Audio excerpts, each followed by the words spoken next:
The 2025 NFL trade deadline is now in the books, and the Chicago Bears have made a move, and it's for a pass rusher. What is up, guys? Welcome back to Soulback Sports, and we're so back with another video. And today in this video, I'm going to be giving my reactions to the Bears' moves and or lack thereof moves for this 2025 trade deadline. But before we get into today's video, please don't forget to like and subscribe to the channel. Really helps a lot. Really helps me create content like this for you guys. And let's get on with the pick. Yeah, it's nothing crazy. I mean, we've had multiple, like last year, for example, we didn't really make a move at the trade deadline, but we this year for how badly our defense has been hurting this entire year, we decided to kind of bolster up that defensive spot, especially since Dio Dengbo went out with injury for the season. Same with Shamar Turner as well. Like, injuries have plagued the Chicago Bears defense, and that's what's been, preventing us from having a potential like solid defense throughout this season. Yes, we're generating turnovers, and yes, we are, you know, getting interceptions, causing fumbles and whatnot, but the pressure to the quarterback is still non-existent. And the Bears decided to go out and get defensive end Joe Troyan Shorinka from the Cleveland Browns. Uh, to be really honest with you, Shorinka, not really that special when it comes to his play on the field. He hasn't really seen much of the field when it comes to play time specifically. If I'm going to look at his stats real quick, because let me actually do that, because Shroyinka, because it's not that impressive. Uh,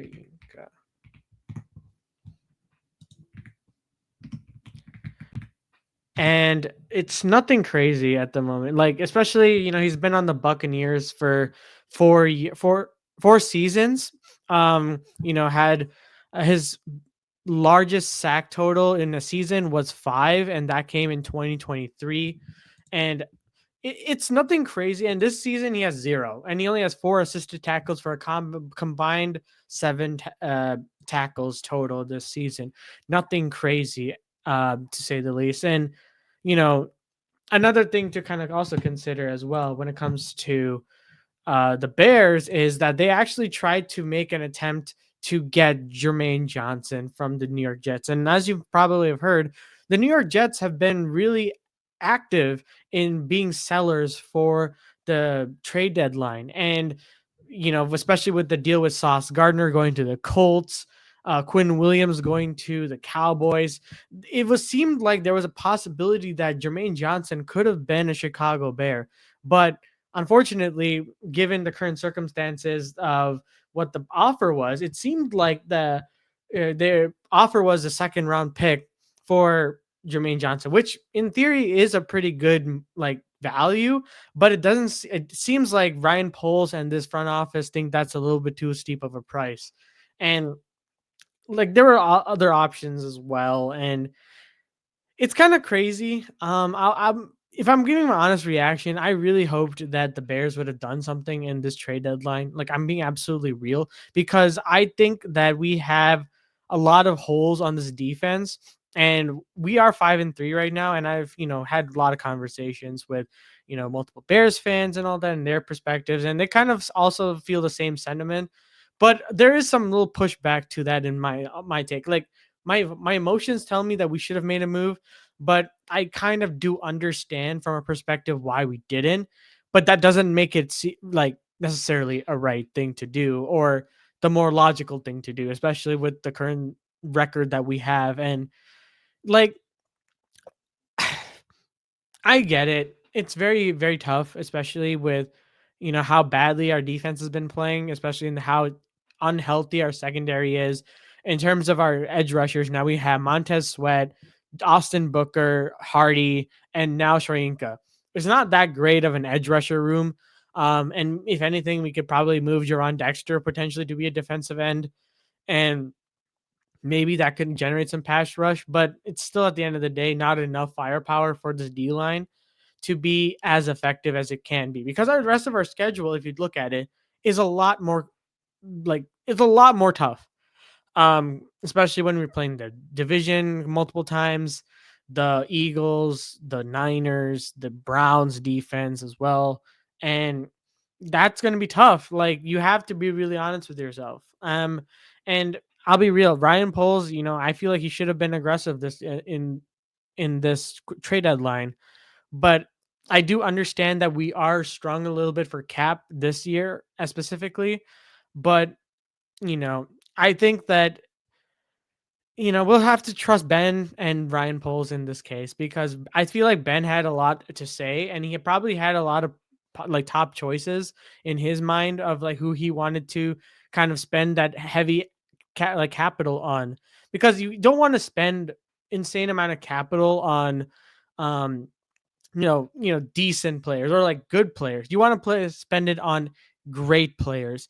And while we get that Ryan Poles hasn't necessarily been have a really good track record of that, I think with a full offseason where Ben Johnson had his time in the a full season to work with, and during the offseason where he has a true offseason, like Ben can actually maybe step in and kind of suggest that we make a big move for like a Trey Hendrickson, who, by the way, like since he hasn't been dealt at the trade deadline, if the Bengals don't reach a contract with him, he could be moved. And he's a free agent. He can be go wherever he wants. Um, so that could be a potential option. Yes, he's 31 years old, but the value is definitely shrunk at that point.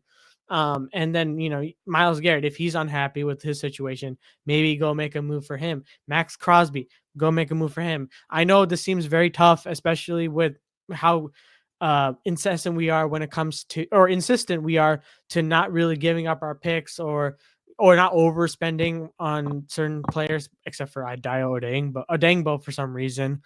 But I think there is some logic to it, but at the same time, I'm not that happy about it. I'll be real. Like I'm genuinely not. But we'll just have to see how it goes. I mean, we have a long season ahead of us, and I'm really not sure how good this defense is going to be. Um, I really hope we can get a little bit healthy so that at least we can kind of have something to go off of against our tough opponents. Um, but yeah, but that being the only move was kind of disappointing. I think overall I'll give this trade deadline like a C minus or borderline D plus, because yes, we didn't give up too much. We only gave up a sixth rounder to get a seventh and a depth edge in return, which is good value for what it's worth. But at the end of the day, it's nothing that moves me to say that we have an improved defense. Like being really honest with we have issues at corner. We still have an issue when it comes to the D line. It's going to be a continuing issue going forward throughout the season.